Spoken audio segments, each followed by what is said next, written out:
Hey guys, we're working on Clifford today. We're going to do the neutral safety switch.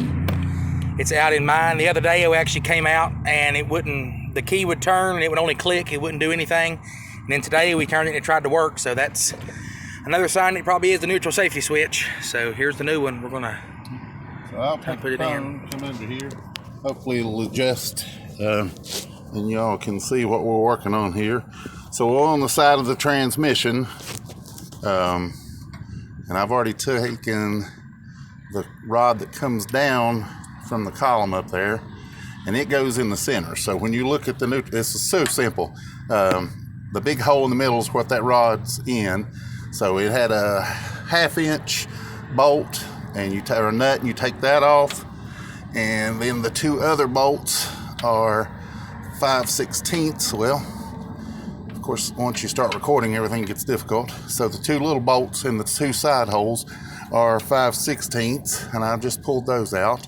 So then you should be able to wiggle. Oh, and there's only one connector, and it runs back here on the frame rail. There it is on top of that little cross member, and it pops off. So you got one bolt in the center, two bolts that are 5/16 heads, and then it should, like I said, there it comes, finally, wiggle off. So that's the old one out. Then you slide the new one on, and it should wiggle on to where the two bolts line up. Well,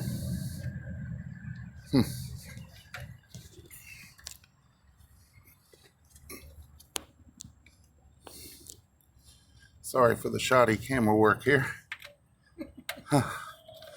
Well, I'm gonna pause the video for a second. Maybe. Okay, so there was a couple of little indentions that you had to line up on that center piece, where that center bolt goes through.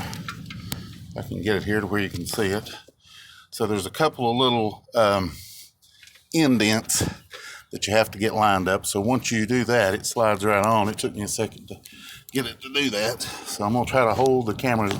Again, we're on the ground here underneath it. Don't have it up on ramps or anything, so I don't really have any clearance. And I've got to change the direction of my ratchet.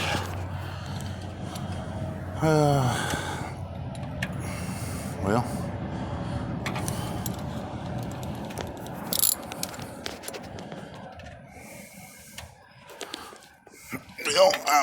I'm right-handed, so I'm gonna have to switch hands here. I'm gonna have to stop the video because I can't get my hand up in here and hold the camera both at the same time. So anyway, 5/16 bolts on the top and bottom, 1/2 inch in the middle. I'm gonna tighten those up and put the connector on, and I'll show you once I've got it done. Okay guys, sorry for how bad the camera work was there. But anyway, like I said, it's a 1/2 inch nut that comes off of that one, which is the rod that comes down from the gear selector. And then these two little were 5/16 is for those two, and they're just two little bolts that slide out. And then the little connector, you know, you just push down on it to disconnect. So we've got that popped back in. So we'll get my son to pop the door open. And before, he was having to actually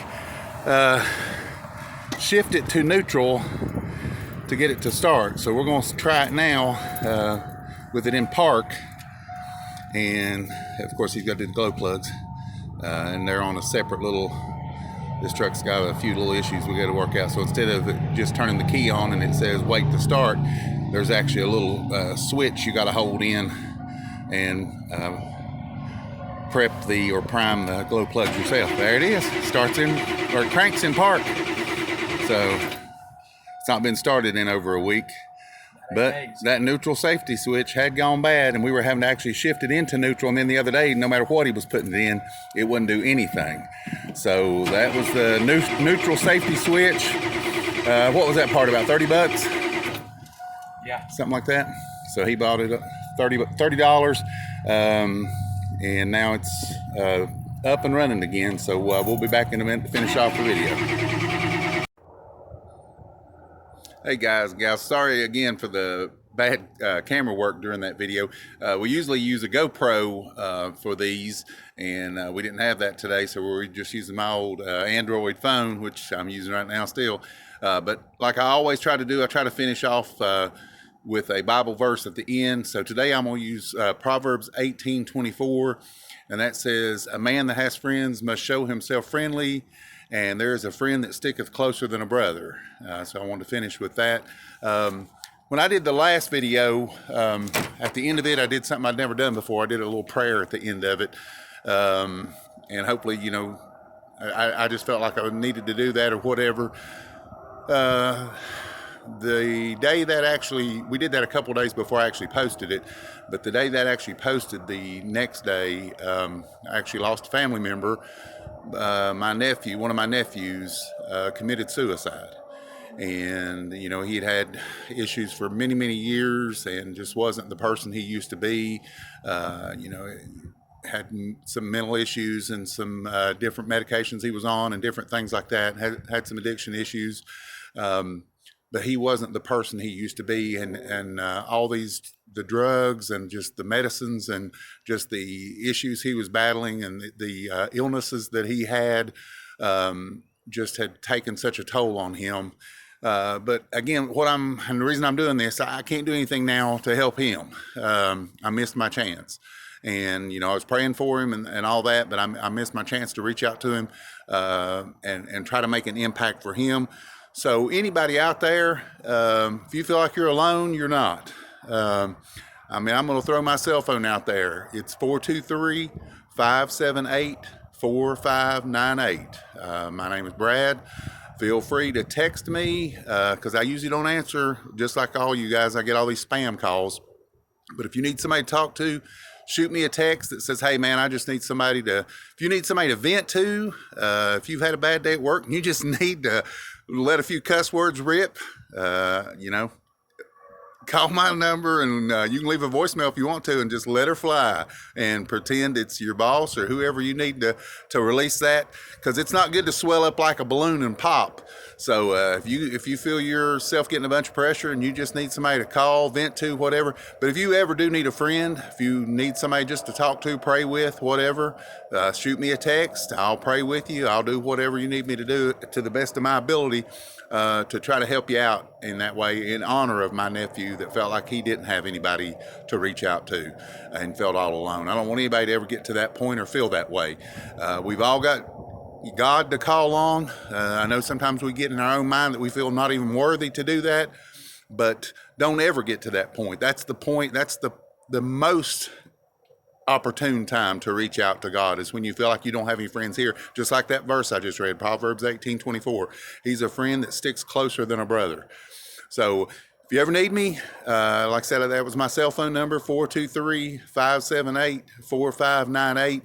Feel free to text me, call me anytime, day or night. I may not get to you, when you text me, but I will try to text you back or call you back if you sincerely need somebody, and I really mean that. So appreciate you watching.